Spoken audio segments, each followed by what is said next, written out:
And we're back. Anyway, what were we talking about? Company of Heroes 2. Company of Heroes 2, yeah. Company of Heroes 2. So like if you like strategy games and if like you think if you want something different from strategy games, because like if they continue what they did, so that's what they did with like the original Company of Heroes. Basically, strip down the base building, make it all about you have to take in these points which serve which is how you gain requisition and stuff. And Yeah, and you resources. increase then your units' abilities and so forth. Oh wait, no, it didn't. Oh god. There was still base building in Company of Heroes. Alan, Yes, of course there is. Alan, I'm so stop the chat now and reconnect me again because I lost connection to you guys for a second, and it might. Yeah, I think that was just Skype backing up. We'll continue on from here because it's actually stabilized again. It was probably just a delay. Okay. So Okay. again, I've fabricated something. I've mixed the games up. I'm very sorry. All right, so Company of Heroes has base building, but in a very very limited way. I think you could only build like barracks, turrets.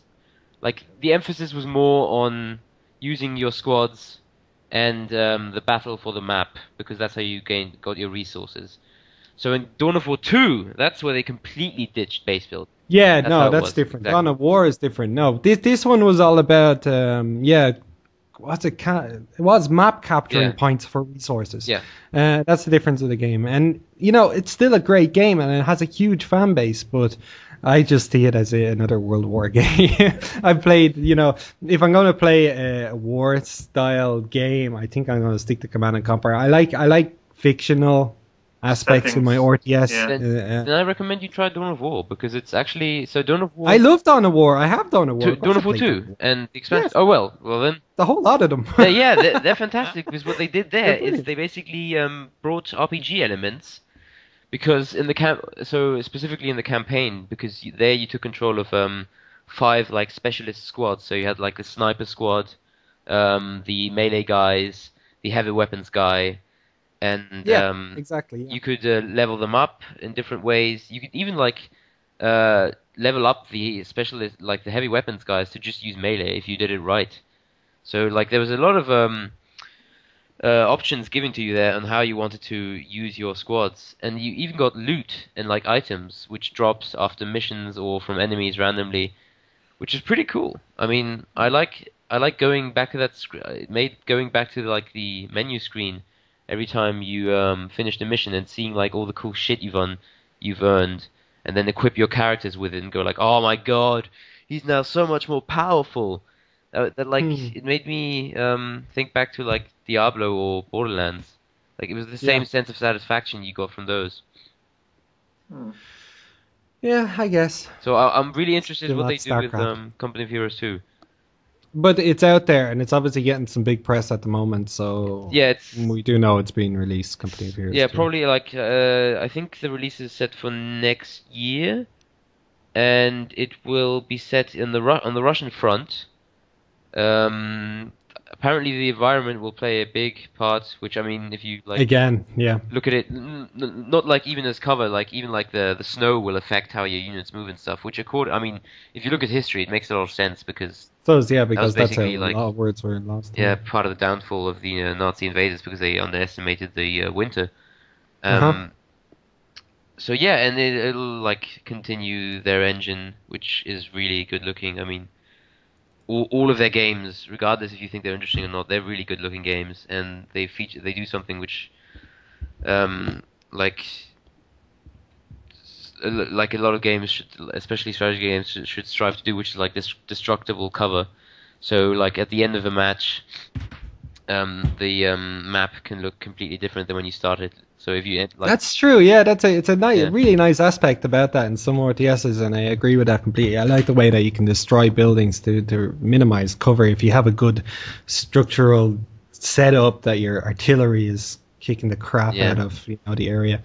But we should move on just quickly before we close this off. Actually, for this episode, I want to try keep it to an hour or just under an hour because I will be uploading this to. But before we YouTube. go, I have one question related to the tattoo thing.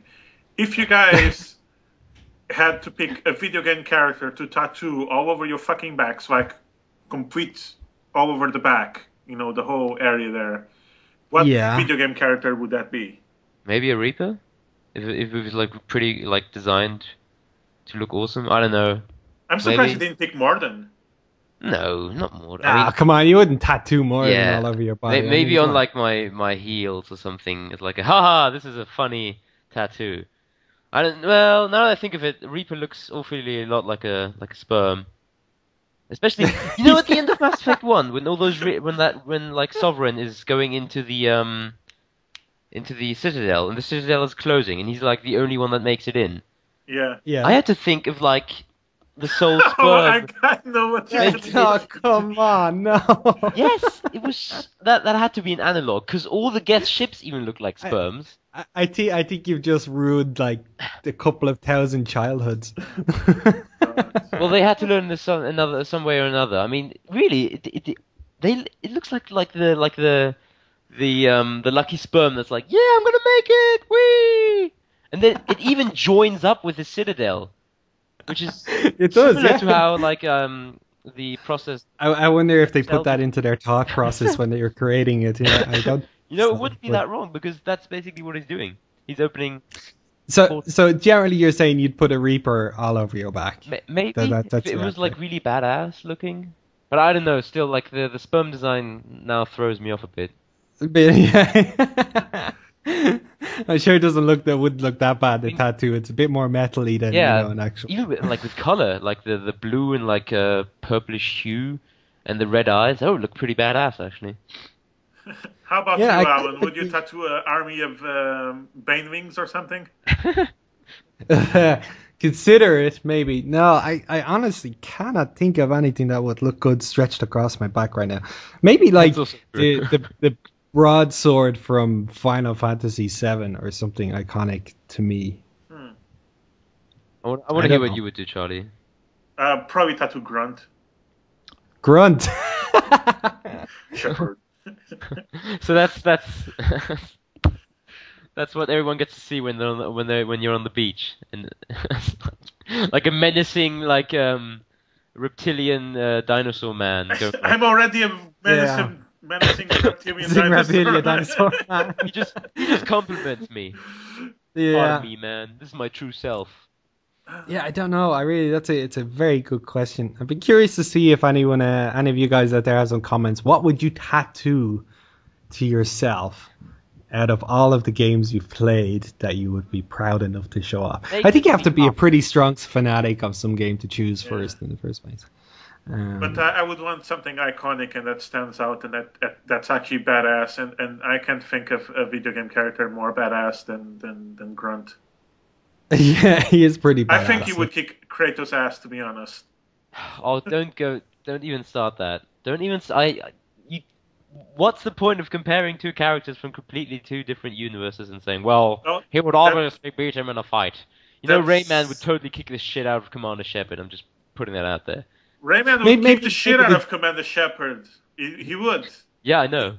He would hit him with a fist from across the room because he doesn't have any arms. Exactly. And no legs. So what do you attack? No legs to shoot at. Exactly.